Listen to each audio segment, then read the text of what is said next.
warahmatullahi wabarakatuh. Apa kabar Anda semua? Saya Hersy Arif dari Forum News Network. Senang sekali bisa kembali menjumpai Anda. Terhitung sejak hari Ahad 29 Agustus 2021, ini kemarin ya, 170 media yang tergabung dalam grup Pikiran Rakyat Bandung itu memutuskan mengganti sebutan untuk para koruptor. Mereka ogah untuk menyebut lagi para koruptor ini sebagai koruptor, atau sebagai napi koruptor atau mantan koruptor. Tapi mereka menggantinya dengan kata yang lebih lugas, maling, rampok, atau garong uang rakyat. Mulai hari ini, 170 media yang berada di bawah naungan Pikiran Rakyat Media Network, PRMN, resmi akan mengganti diksi koruptor dengan semestinya ia disebut yakni maling, rampok, atau garong uang rakyat. Itu tulis PRMN di akun Instagramnya. Mantap ini ya, mantap ini. Keputusan dari forum pemimpin redaksi media yang tergabung dalam kelompok Pikiran Rakyat ini merupakan penyikapan mereka melihat fakta bahwa diksi koruptor itu ternyata tidak membuat orang menjadi jera untuk melakukan korupsi. Buktinya setiap tahun angka korupsi itu bukannya malah menurun, tapi malah terus naik. Dan yang menyedihkan ini, para koruptor itu ada kecenderungan, ada trennya itu mendapat hukuman semakin ringan.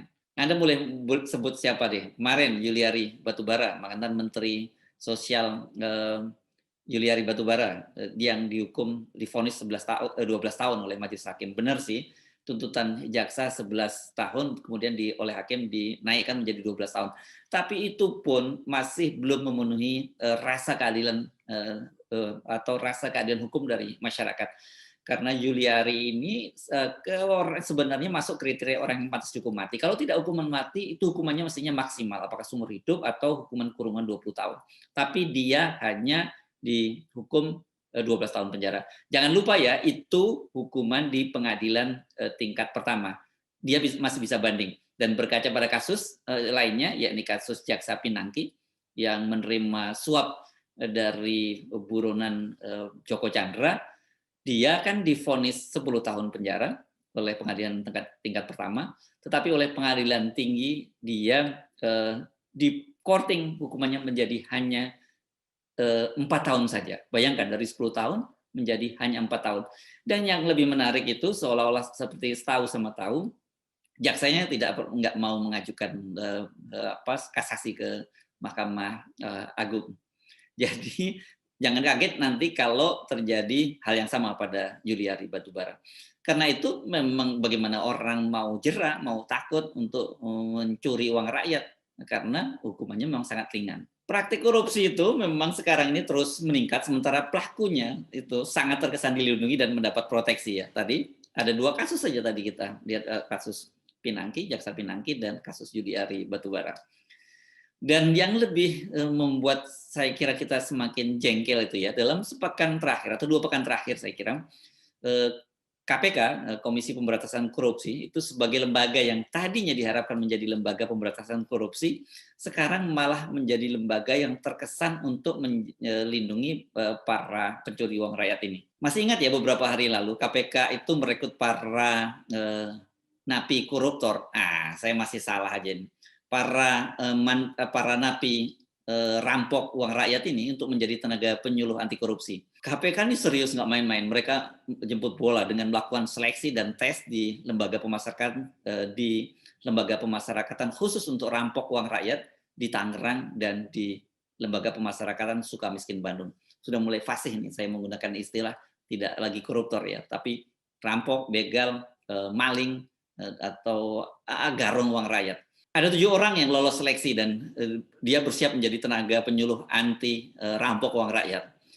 Mereka itu siapa mereka ini? Mereka adalah para rampok uang rakyat yang sudah mau bebas dan akan menjalani proses asimilasi, alias mereka yang sudah menjalani separuh masa pidana dan dinilai berkelakuan baik. Setelah ide itu mengundang kehebohan dan mengundang reaksi penolakan, KPK mengubahnya.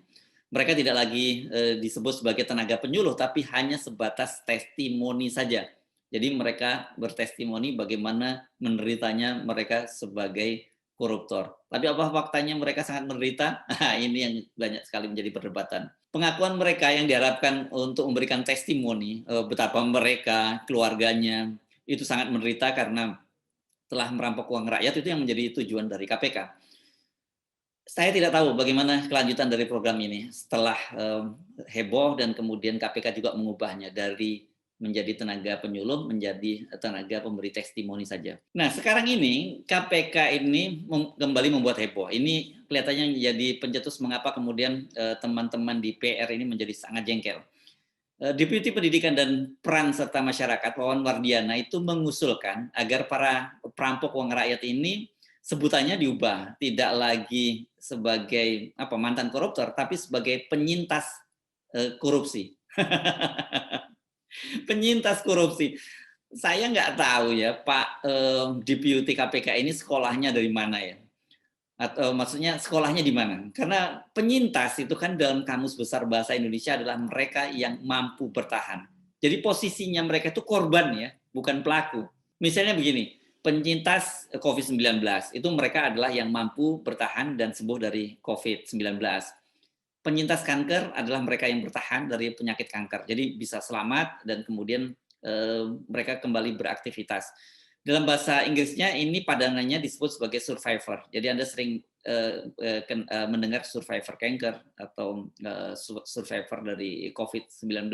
Nggak pernah kita dengar ada survivor koruptor, survivor corruption survivor gitu. Ini kan pengertiannya jadi beda kalau dia disebut sebagai penyintas atau survivor korupsi, berarti mereka tetap bertahan menjadi sebagai sebagai koruptor atau mereka menjadi korban. Padahal faktanya kan mereka bukan korban. Mereka ini adalah pelaku, justru yang menjadi korban adalah rakyat yang uangnya mereka rampok. Dalam kasus Juliari Batubara, itu yang menjadi penderita adalah orang-orang miskin yang bansosnya dia sunat. Dari dua ide itu tadi saja kita sudah semakin mendapat gambaran ya, bahwa KPK yang sekarang ini, KPK di bawah kepemimpinan Komisaris Jenderal Polisi Firly Bahuri, KPK hasil revisi undang-undang, itu KPK yang sudah menyingkirkan 75 orang tenaga penyidik KPK terbaik, itu adalah lembaga yang telah diubah perannya dari pemburu korupsi, pemburu garong uang rakyat, itu menjadi pelindung rampok uang rakyat. Jadi keputusan para pemimpin redaksi Pikiran Rakyat Media Network ini adalah bentuk perlawanan terhadap sikap pemerintah yang melindungi koruptor, setidaknya sikap dari KPK. Tetapi kita tahu bahwa yang merevisi undang-undang KPK ini ada inisiatif dari pemerintah bersama dengan DPR. Jadi ya mereka ini bentuk perlawanan terhadap KPK, terhadap yang melindungi koruptor, saya masih salah, melindungi perampok uang rakyat, termasuk pemerintah dan anggota dewan yang berada di belakang revisi undang-undang itu. Wacana koruptor menjadi penyuluh anti korupsi sampai istilah penyintas korupsi jelas-jelas ingin mengaburkan makna kejahatan di dalam istilah tersebut. Itu tulis dari CEO PRMN atau PR Media Network ini, Agus Sulistriono. Ini ditulis di akun Instagramnya. Dan sebagai sesama insan media, saya tanpa diminta langsung mendukung sikap dari rekan-rekan pemimpin redaksi Pikiran Rakyat ini. Mulai hari ini, Forum News Network, FNN juga akan menggunakan diksi yang sama. Tapi kalau sekali-kali keselio ya, karena memang sudah terlalu biasa menyebut sebagai koruptor, itu mohon dimaafkan. Tapi yang saya maksud bukan sebagai koruptor, tetapi perampok, maling, dan begal uang rakyat. Saya sih berharap ya sikap dari teman-teman di PR ini diikuti oleh seluruh teman-teman media yang lain. Saya sering mengingatkan bahwa peran media itu adalah sebagai lembaga kontrol, lembaga kritik terhadap kekuasaan, bukan pemuja apalagi penjilat penguasa. Jadi ketika hampir semua parpol berlomba-lomba bergabung dalam kekuasaan, ketika parpol di parlemen bersekutu dan mendukung pelemahan KPK, maka media yang harus mengambil alih peran mereka sebagai oposisi yang menjalankan sebagai peran check and balance. Hanya dengan cara begitu jalannya pemerintahan dapat dikontrol dengan baik. Hanya dengan cara begitu demokrasi kita dapat berjalan sesuai dengan role-nya. Perlawanan yang dilakukan oleh para pemret Pikiran Rakyat Media Network ini saya kira hanya langkah awal ya. Media harus melangkah lebih jauh, mengambil alih peran dan mengisi kekosongan yang ditinggalkan oleh parpol oposisi. Mengisi ceruk-ceruk yang ditinggalkan oleh civil society, para akademisi, cerdik cendekia yang sekarang ini belakangan ini banyak sekali membebek pada kekuasaan. Di luar perilaku para koruptor yang berhasil ditangkap, aduh saya masih salah terus menyebut koruptor. Di luar perilaku para rampok uang rakyat yang berhasil ditangkap ini, sesungguhnya tidak kalah bahayanya adalah perilaku korup yang di bawah sadar kita sudah menjangkit ke seluruh masyarakat. Anda perhatikan deh, jadi perilaku-perilaku korup ini bukan hanya monopoli dari para pejabat. Kalau pejabat melakukan korupsi, tapi perilaku korup itu ada pada masyarakat kita. Kenapa? Karena tidak ada lagi budaya malu atau yang kita sebut sebagai shame culture. Menjadi keluarga rampok uang rakyat itu, apalagi yang tidak ketahuan, tidak ketangkap, itu bukanlah hal yang memalukan. Oh, malah keren loh. Mereka ini berani pamer harta kekayaan. Coba Anda amati di media-media sosial tuh banyak sekali anak-anak pejabat itu yang gaya hidup di glamornya dipamerkan.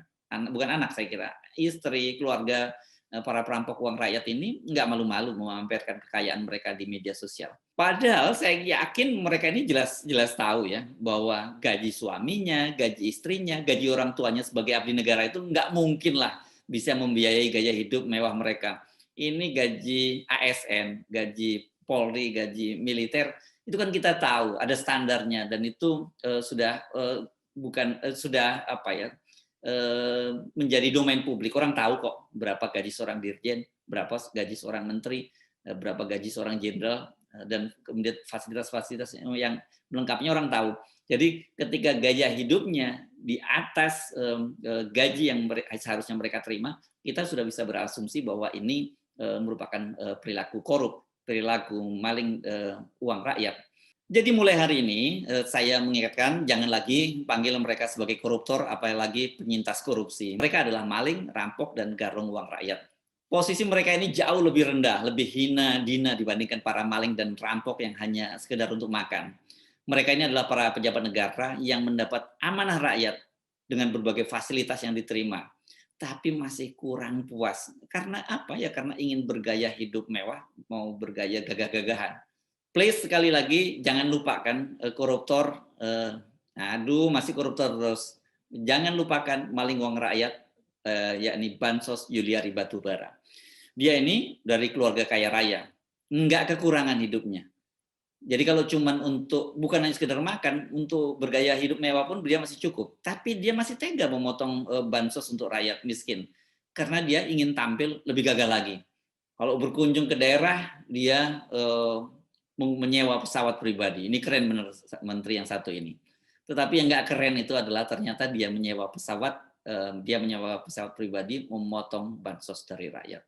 Wassalamualaikum warahmatullahi wabarakatuh.